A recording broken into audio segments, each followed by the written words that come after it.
Helping Seniors Television, all about improving quality of life for seniors. If you're a senior, know a senior, or plan to be a senior, then this show is for you. It's all about helping you develop your own aging plan so you can age actively and with dignity. Helping Seniors Television from the Helping Seniors Network of information, education, and resources.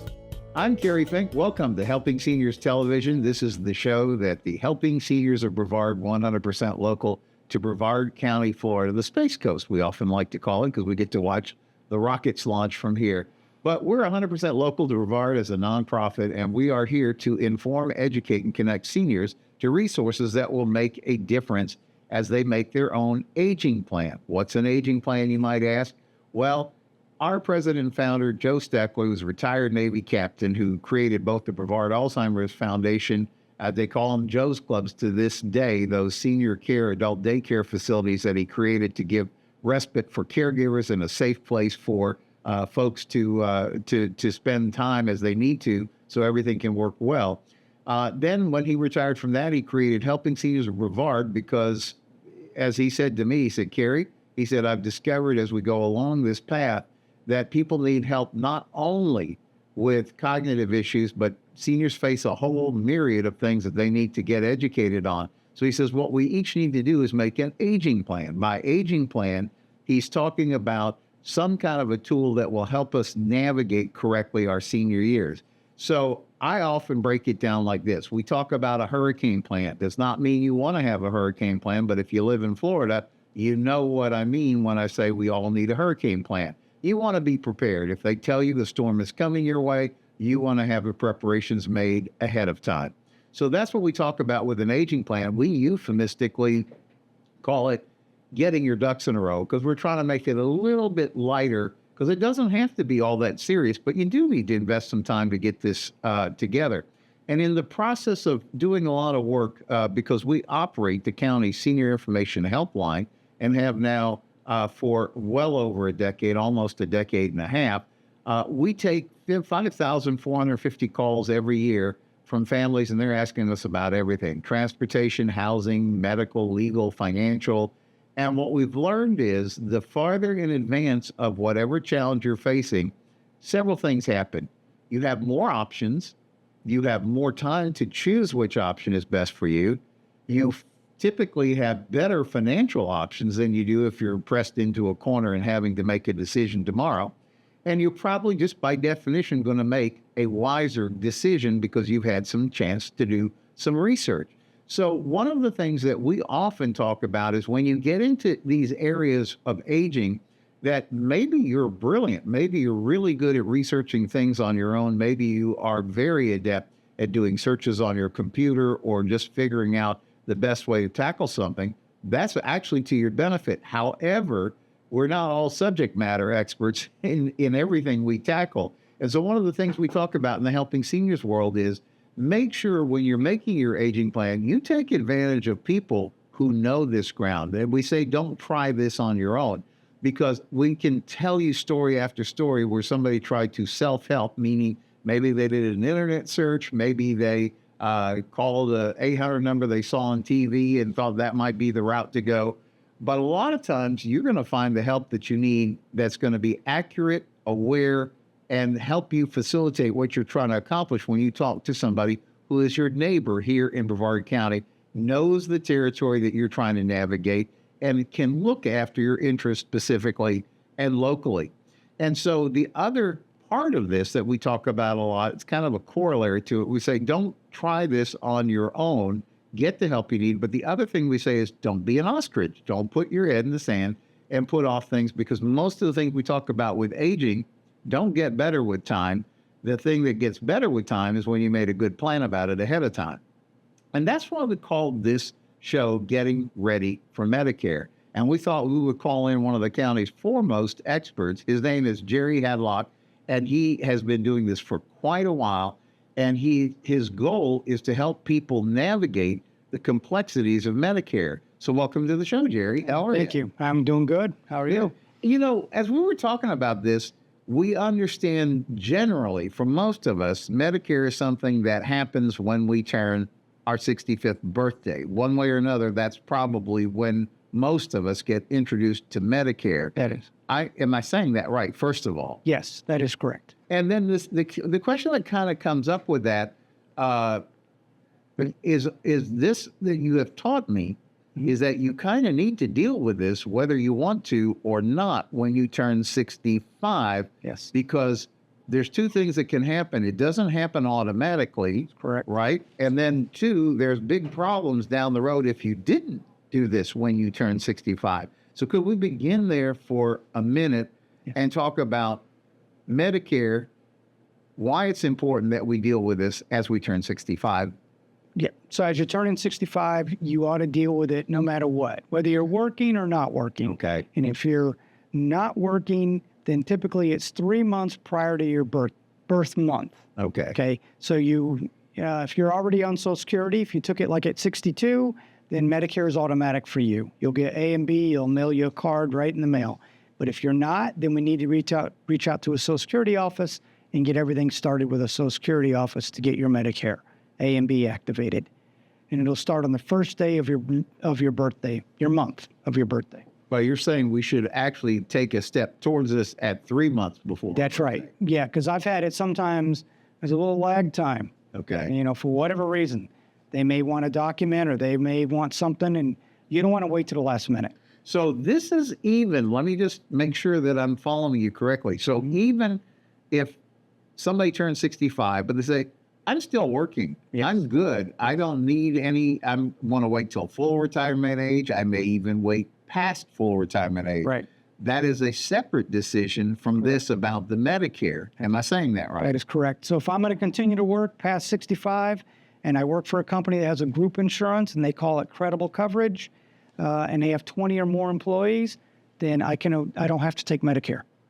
And you don't get any penalties or any problems. All you got to do later on is prove you had coverage. So that's the key, though. You have to have coverage through your employer that you call credible. And we had a conversation, by the way, as to what credible coverage means. So it's very important if you are employed and you're saying, I'm going to continue on with my company's health plan, Yes. that you need to ensure that that's it, because these penalties are actually pretty noxious, right? If you miss the deadline and you have to come back afterwards. Yeah, they're pretty high. It's 10% penalty on B as in boy, and it's 1% on D as in David.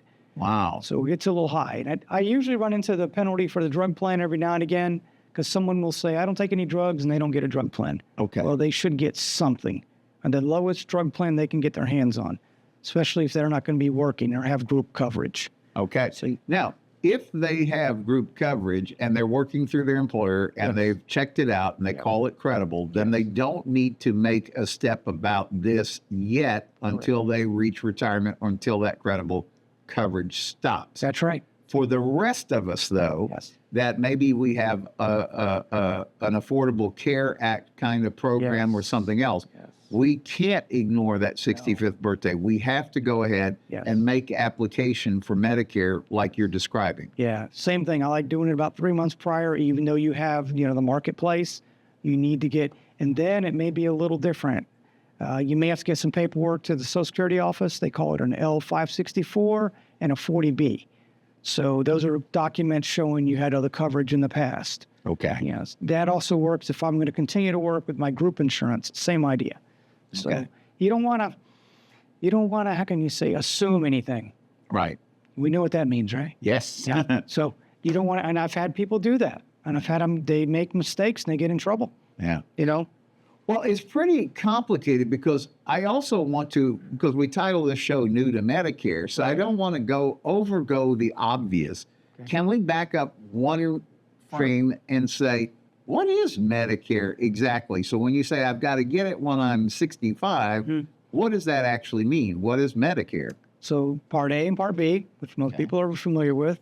Part A is usually hospital, hospice, outpatient surgery. Part B is usually everything outside of that. Doctors, labs, outpatient surgeries are under B.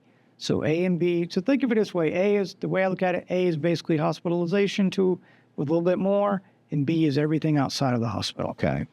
So I think, correct me if I get this wrong, I think you told me A and B is free.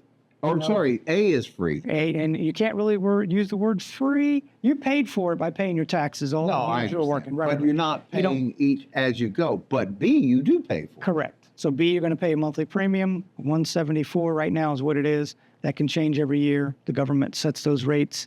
So, but typically someone doesn't pay for A. That is correct. Okay. Yeah. So when you turn 65 and you march down to the Social Security office, as we're talking about, and you say, I'm here because I need to make sure that I'm doing this the right way. I don't want to get this set up Right. and I want to be ahead of the curve. Yes. They're going to set you up. I assume that's when they send you that little red, white, and blue Medicare card. That's what you're actually after as Yes. the outcome for this. Correct. That gives you A and B. Correct. Hospitalization and just to simplify it, everything else. They call it medical. So Part A is hospital, Part B is medical. So the A, you've already paid for, or you paid for through your taxes. Right. But the B, you're going to pay through your either A, your Social Security payment. They will deduct it from that. But if you're still working, but you're still getting the Medicare coverage, then you're going to get a bill, right, that you have to pay for that. It's a little different. Okay. If I'm still working and I have group coverage, then I can delay my Part B. Okay. I don't need to take B. Okay. But if I need to have Part B coverage at age 65, though. No, you need. So if I'm turning 65, I can take A. Yes. So what I tell people to do is contact the company or the insurance they have right now. Because some insurance companies will say, yeah, you can have A and it'll be in conjunction with our group insurance. Okay. Some companies say, no, you don't need A or B. Just use our group plan. Okay. So what I do, I've learned, like we just said a minute ago, assume nothing. Right. So I'll even do a 3-way phone call with them. Wow. Let's call your insurance company, whoever it is. Then you're going to continue to work. Let's ask them Okay. what they want you to do in the way of you getting A and working in conjunction with the group insurance, or just doing the group and forget A and B for now. Okay. So as time goes on, you continue to work, you're going to retire, you're going to have that other insurance go away. That's when we go back to the Social Security office. Okay. But I just want to make sure I'm chasing this the right way. Let's say that we don't have coverage through an employer, through an employer or something like that. But we're turning 65, although we plan to continue working. Maybe we're doing part-time jobs or something where we don't have coverage. We still need to go down and get that Part B going, and we will have to pay for that. That's different. So if I don't have any other insurance behind the scenes, then yes, you have got to go get A and B because you're turning 65. Right. The only time you don't have to get A and B is when you have other coverage. Okay. So if I don't have that, yes, we need to go get your X. And the way I do it, we can go online at ssa.gov and apply for Medicare, or we can call a Social Security office. They can also do a phone interview later on. They'll call you back and interview you. But either way, you need to get A and B. Don't go past your initial enrollment. How late? Let's suppose somebody's sitting here watching us in horror saying, I turned 65 at the beginning of the year. No. Is there like a grace period if we goof this up? How much help do you get? I realize this is a government operation, but how does it work? If you don't have group insurance, you had 3 months before your birth month, you had the month of your birth month, and you got 3 months after. So there is really about a 6-month window. 6 or 7 month window. And you have to have done this. Now, let's just say we failed to do even that. Is there any advantage to clicking in? Like, let's just suppose somebody's watching this with horror and go, well, this was last year. Yeah, right. Does it matter at that point, once you blew it? Can you just blow it until it's time to, I've got to do something? Or how does that work? No, I had a young lady just in Vero Beach not too long ago. She got her Medicare and she never got a drug plan. She got a Medicare about a year ago, right? Yep. She ends reaching out to me and I said, listen, we should put you on a drug plan, but you're going to pay a small penalty for the year you didn't have a Part D as in David. Okay. And I said, I kind of would recommend you go ahead and do that penalty now because it freezes the penalty in time. But if you don't do it and you continue to go without a drug plan, the penalty accumulates. Year by year? Yeah, month by month. Oh, even worse. They do it, but it's not a big amount. It's like 35 cents. It depends on the year because the government sets that also. All I know is it accumulates. So let's go back this. You're required to have A and B. Are you required to have D? Yes. Oh. If you're not going to have group insurance. Okay. You must have A and B, and you should get a D as in David. The only time you don't really need a D You don't have group insurance, you're a veteran. Okay. You got VA. So now we're getting in a little bit into what I call the alphabet soup about all this. Exactly. We said A and B. Yes, We said D is a drug plan. that's correct. And then we get into this whole world of Medicare supplements and Medicare Advantage plans. Now, somebody who's turning 65, maybe they've been covered under the Affordable Care Act, or maybe they've found some independent insurance, or maybe they are going to retire from their work and now they are going to be reliant on Medicare for the insurance. How do you sit down with somebody and help them navigate what's the best idea going forward? I do it a couple ways. One is, are they seeing doctors quite often? Uh-huh. I mean, I've met people who see a doctor every month for whatever Yeah, reason. sure. You know, various reasons. I've had others, they see a doctor once a year. Yeah. That's part of the factors, you know. So now we're going to look at either an Advantage plan or we're going to look at a low Medicare supplement plan, like a high deductible G or a high deductible F, maybe even a K as in kitten or L as in love. There's a G as in go, and there's a F as in friend. Wow. There's all kinds How of. do you keep up with all that? That's a different question, but keep going. It's all I do, so I got it down. But so when I meet with somebody, that's the first thing. You're seeing doctors quite often. The other is hospitals. Right. So if you had, a lot of people say, I don't want to go to a hospital. Nobody wants to go to a hospital. Right. It's not a hotel room. So, Yeah.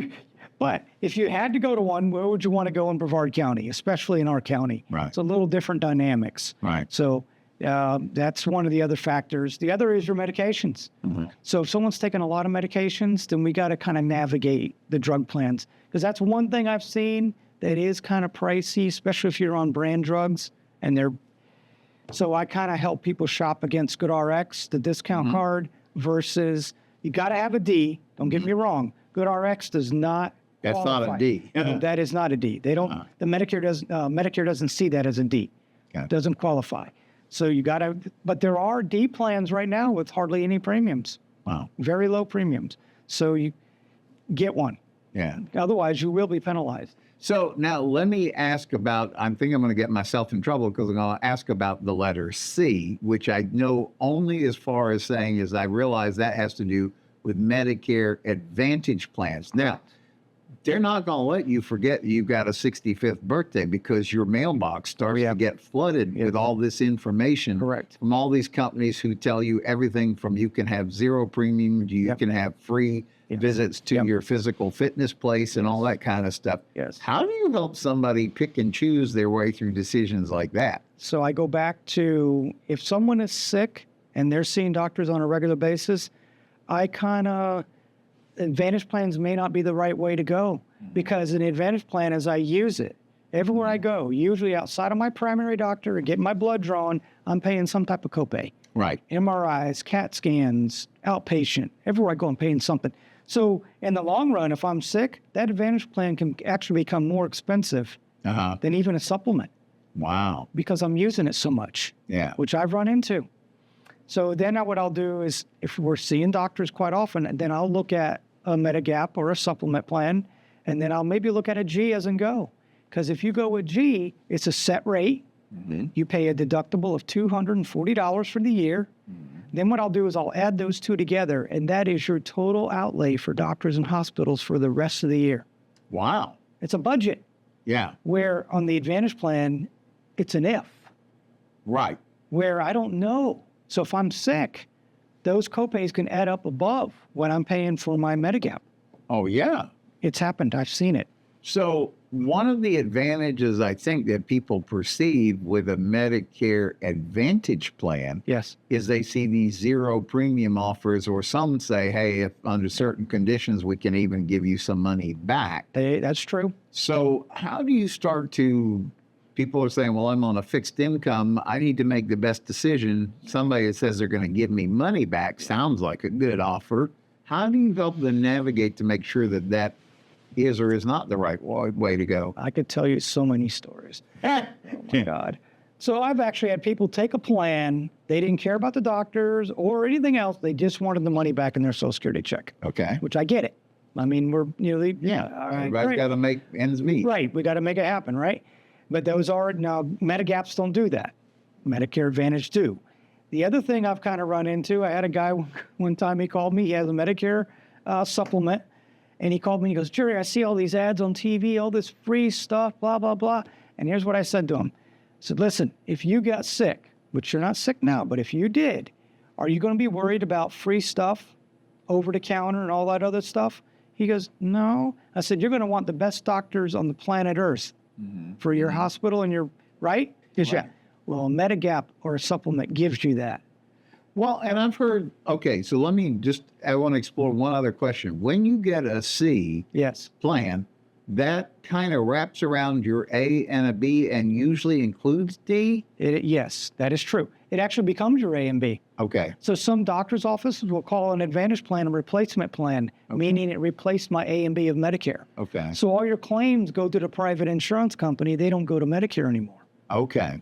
So the private company is really your Medicare. Okay. And then you're right. They usually include a drug plan, a D. So then theoretically, if you made the right choice there, you are at least covered A, B, and D. Yes. Okay. Yeah. Now, let me spin it the other way, because I've heard this as a reason to go for non-Advantage plan, particularly if we have a lot of folks here who are only here part of the year. Yes. Maybe they're traveling and that's their mode. They love to be around the country and do different things. Or maybe, as we often see too, they're snowbirds. I'm going to be up north during the summer months and be down here when it's cold up there. All right. And what I do understand is typically with a Medicare Advantage plan, aren't you required to stay very close in network and typically locally? Yes and no. Okay. So if it's an HMO, typically yes. Okay. If it's a PPO, then you may have the option of stepping out of a network, even out of the state. You'll pay a higher copay. But when you step out of a network, whoever you're going to, they can say no to you. Uh-huh. I had one doctor tell me, he goes, if I wanted to be in network with that company, I'd have signed up as a provider. Okay. Which kind of makes sense. Right. But on the flip side of that, I've seen over the years, if they do have an out-of-network benefit, most doctors will accept it. They'll take it, but they can say no. Wow. So, and I know that our own president, Joe Steckler, has often talked about what he believes that a great way to go is through original Medicare, but with a supplement for just the reason that you have maximum flexibility to chart your own course. Like I can choose my doctor. I can decide what I want to do best. I agree. Totally agree. You can go to any doctor in the country that takes original Medicare. Okay. No network, no referral. Okay. And then I've also noticed if a doctor tells Medicare you have a condition or you need a test that's got to be done, 99% of the time, Medicare will say yes. As soon as they say yes, the supplement says yes. And I have had this conversation with several people that I know have been involved in some pretty serious treatments. And when they come down with a diagnosis, they say, I know exactly where I want to go because these people are the best in the country to do this. Yes. When you have original Medicare with whatever supplement, then that's an option is available to you. Whereas if you're in a Medicare Advantage plan, it's probably not going to be your option, right? It's trickier. It's harder to go to specialty hospitals. Okay. You know, the big places that specialize in a condition. Okay. Where they're not fans of Advantage. I'm not saying they don't take them, but they're harder to go to those places. So you have the ability to help place people in either direction that makes the most sense. Yes. Like if they said, if you could look at somebody's situation and say, no, a Medicare Advantage plan is really appropriate given your scenario. You're able to do that. That's correct. And if it's pretty clear that the decision should be we need to go traditional Medicare with something to back us up, then you're also able to write that. Correct. So you're able to look at it kind of holistically. Now, we've talked about this, that once you're into a Medicare plan, every year you've got to rethink it or at least revisit it, right? Because the plan changes from year to year. Yes, I recommend you look at a plan every year. October 15th, December the 7th, just look at, they mail you everything, telling you if there's any changes. You need to look at that stuff. Can I say something real quick about that? Because, you know, as you experience when you turn 65, you're going to get flooded with all these things. Everybody's going to explain why their plan is the best for you. Yes. You're going to see some from, you know, all sorts of directions coming at you with that. And it seems like that happens, by the way, every year following because there is that annual enrollment period or something they call it. AEP. AEP. And during that time, you have to be careful, right? Because just because a particular prescription was covered one year, you don't want to assume it was covered the next year without checking. because the donut hole and some of those cases where you're going to end up out of pocket, that could really hurt you a lot. The same, you want to be sure your doctors are still on your plan and things like that. Totally correct. One of the things that I chronically say over and over is like, why would you want to kind of sift through all the fine print yourself when you could call Jerry Hadlock and say, listen, you do this for a living. Right. Here's where I'm at. Here's prescriptions I take. Here's the doctors I have to see. What is my best option? Right. And the part that I don't really understand why we don't take advantage of you more often is because your services are free. Yeah, you don't pay me. I get paid by the carriers. Yeah. So, but yes, I've helped people and never made a dime. Yeah. It's okay. I believe in it. It'll come back to me, and it has. Yeah. And you have the experience. You have I do. A decade and a half plus of experience in this. So you've seen good, bad, and ugly, and you know how to navigate it. Jerry, if somebody wants to get in touch with you and set an appointment or say, I'd like to go over my particulars, how do they do that? They just call me on my cell phone. 321-720-4526. I'm going to ask you to say it again in a moment so everybody has a minute to grab a pencil and paper. Okay. Well, you're willing to help somebody that's maybe in that window, they're fixing to turn 65. Would you encourage them to give you a call? Absolutely. What's that number again? 321-720-4526. So we're talking with Jerry Hadlock, who is a Medicare kind of an expert. And you just got to say that I'm a licensed insurance agent. You can't really say I'm a Medicare expert. I can say that. You can't. Exactly. All right. So that's the time we have for today's Helping Seniors television program. Thank you, Jerry, for sharing that information as a licensed agent. Yes. And give Jerry a call and let's see what we can do that's going to make the most sense for you. We'll see you next time on Helping Seniors TV. I'm Joe Steckler. Thank you for joining our program today. I'd like to remind you that our senior information line is available to you at 321-473-7770. There you can get help and direction that could be helpful for your specific situation or circumstances. The work of helping seniors is very important, but we can't do it alone. That is why our sponsors here in Brevard County are so important. I'd like to thank our many area sponsors, businesses, and medical providers who support the mission of helping seniors that help us carry the cost of our media efforts. If you'd like to join us either as a business partner or simply donate as an individual, we welcome your call at 321-473-7770. You are always welcome to visit our website at www.helpingseniorsofbrevard.org. Thanks so much for your help. It does make a difference.